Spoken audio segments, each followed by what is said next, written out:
வணக்கம். உங்க கட்சியினுடைய அடிப்படை அஸ்திவார கொள்கை அப்படின்னு எதை சொல்வீங்க? ஏழை எளிய மக்களுக்கு உறுதுணையாய் செயல்படுவது. அந்த கொள்கை அடிப்படையிலான செயல்பாடுகள் சிலவற்றை எங்களுக்கு சொல்ல முடியுமா? இலவச மருத்துவம், இலவச கல்வி, அரசு பள்ளியில் பயிலும் மாணவர்களுக்கு இலவச மதிய உணவு, இலவச காலை உணவு, மகளிருக்கு இலவச பேருந்து பயணம், இப்படி சொல்லிக்கொண்டே போகலாமே.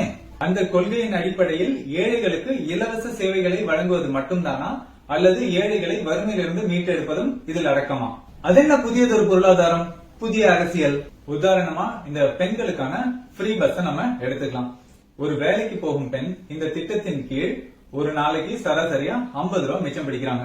அன்னன்னைக்கு பொழுதுக்கு இது ஒரு ரிலீஃபா தெரிஞ்சாலும் இந்த திட்டம் இல்லனாலும் இந்த செலவை இவங்க ஓரளவு கம்ஃபர்டபுளா மேனேஜ் பண்ணிருப்பாங்க. நீங்க ஒத்துப்பீங்கன்னு நினைக்கிறேன். ஒரு நாளைக்கு 50 ரூபாய் மிச்சம் பிடிக்கும் வீதம் ஒரு மாசத்துக்கு 4 சண்டே தூக்கிட்டோம்னா 26 ஒர்க்கிங் டேஸ் ஆக மாசம் மிச்சம் பிடிக்கிற தொகைன்னு பார்த்தா 1300 ரூபாய் வருது.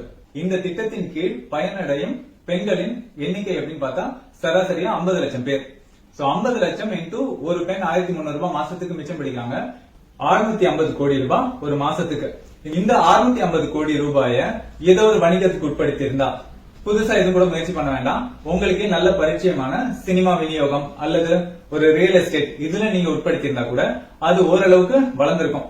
ஐயோ ஏன் அடிமடிக்கு வர அப்படின்னு சொல்லி நீங்க ஃபீல் பண்ணீங்கன்னா, இதை எல்லாருக்கும் நல்லா தெரிஞ்ச மியூச்சுவல் ஃபண்ட்ஸ்க்கு நீங்க மூவ் பண்ணியிருந்தா கூட குறைஞ்சது 15 இருந்து 20% சிஏஜிஆர்ல இந்த பைசா வளர்ந்திருந்தாலும் 5 வருஷம் நீங்க தொடர்ந்து இந்த 650 கோடியை எஸ்ஐபி முறையில உள்ள போட்டுட்டே இருந்திருக்கலாம். 5 வருட இறுதியில் இந்த தொகை மொத்தமா எவ்வளவு இருந்திருக்கும் அப்படின்னு சொல்லி பாத்தீங்கன்னா 56,000 இருந்து 60,000 கோடி ரூபாய் இருந்திருக்கும். 5 வருஷ இறுதியில இந்த 60,000 கோடி ரூபாய 50 லட்சம் பெண்களுக்கு நீங்க பிரிச்சு கொடுத்திருந்தீங்கன்னா சராசரியா 1,30,000 இருந்து 1,50,000 ரூபாய் வரைக்கும் ஒரு பெண்ணுக்கு கொடுத்திருக்கலாம். ஒரு பெண் அப்படின்னா அவங்களை ஒரு தனிநபரா நம்ம பார்க்க முடியாது, குடும்பமா பார்க்கும்போது சராசரியா ஒரு குடும்பத்துக்கு 4 பேர். 50 லட்சம் இன்டு 4 பேர் போட்டா 2 கோடி மக்கள். இந்த 1,50,000 லட்சம் ரூபாய் 2 கோடி மக்களுக்கு ஏதோ ஒரு வகையில உதவியா இருக்க போகுது. இந்த பணத்தை கொண்டு அவங்க தலையில இருந்த ஒரு கடன் அடைச்சிருக்கலாம், இல்ல அவங்களுக்கே தெரிஞ்ச ஏதோ ஒரு தொழிலுக்கு பயன்படுத்தி இருக்கலாம். இப்படி ஏதோ ஒரு வகையில அவங்களுக்கு நல்லபடியா பயன்பட்டிருக்கும் அப்படின்றத நீங்க ஒத்துப்பீங்கன்னு நான் நினைக்கிறேன். ஒரு ஃப்ரீ ஸ்கீமா ஆக்கப்பூர்வமா கன்வெர்ட் பண்ணாலே கிட்டத்தட்ட ஒரு ஃபேமிலிக்கு 1,50,000 லட்சம் ரூபாய் நம்மளால கொடுக்க முடியும் அப்படிங்கும் போது எத்தனையோ ஃப்ரீ ஸ்கீம்ஸ் இருக்குது. அது எல்லாமே ப்ரொடக்டிவா கன்வெர்ட் பண்ணா இது இன்னும் பல சாதனைகளை புரியும்.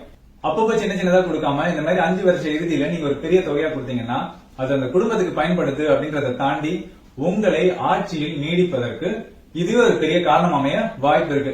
இதையும் நீங்க ஒத்துப்பீங்கன்னு நான் நம்புறேன். எத்தனையோ சொன்னீர்கள், ஆனால் அந்த இறுதியாக சொன்ன ஒரு கருத்து எனக்கு நன்கு விளங்கியது. ஆட்சியில் அமர்வதற்கு, ஆட்சியை தொடர்வதற்கு துணையாக இருக்கும் என்பது. நன்றி.